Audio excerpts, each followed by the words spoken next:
You've been lied to. You were told pollution is just an unfortunate consequence of progress. But what if I told you that the worst environmental disasters don't hit everyone equally? What if entire communities are deliberately forced to live with toxic waste, poisoned water, and polluted air, while others never worry about it? This is not bad luck, it's systemic injustice. And today we're going to talk about why environmental justice is a human rights issue, one that affects us all.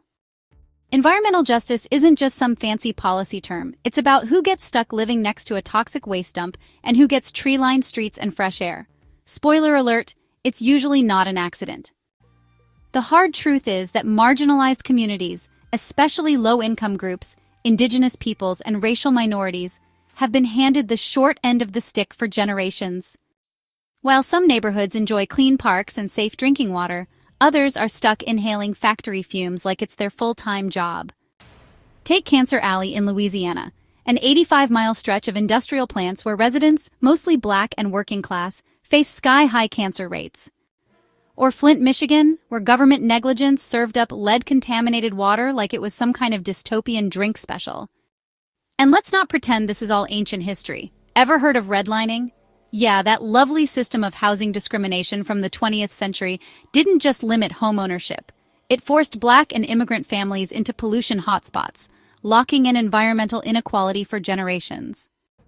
And if you think that's all in the past, just ask indigenous groups fighting for their land today, like the activists at Standing Rock who protested the Dakota Access Pipeline when its route was conveniently moved away from a white community and straight through sacred native land.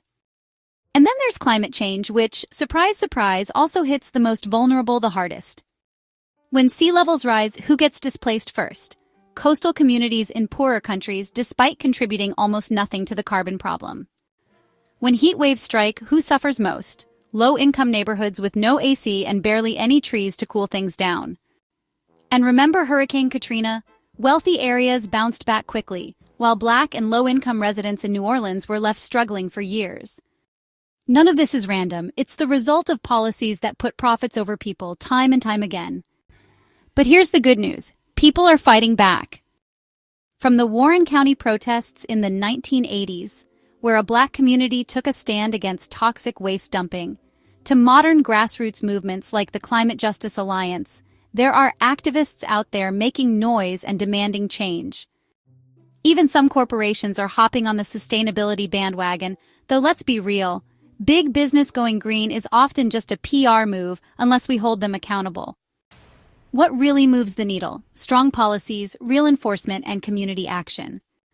Because sustainability isn't just about hugging trees, it's about making sure no one is left behind in the fight for a cleaner, healthier planet. I'll leave you to discuss in the comments, what's one thing you've noticed in your own community that feels unfair when it comes to environmental issues? Don't forget to subscribe if you haven't already. Take care of yourselves, take care of your loved ones, and I'll catch you soon in another video.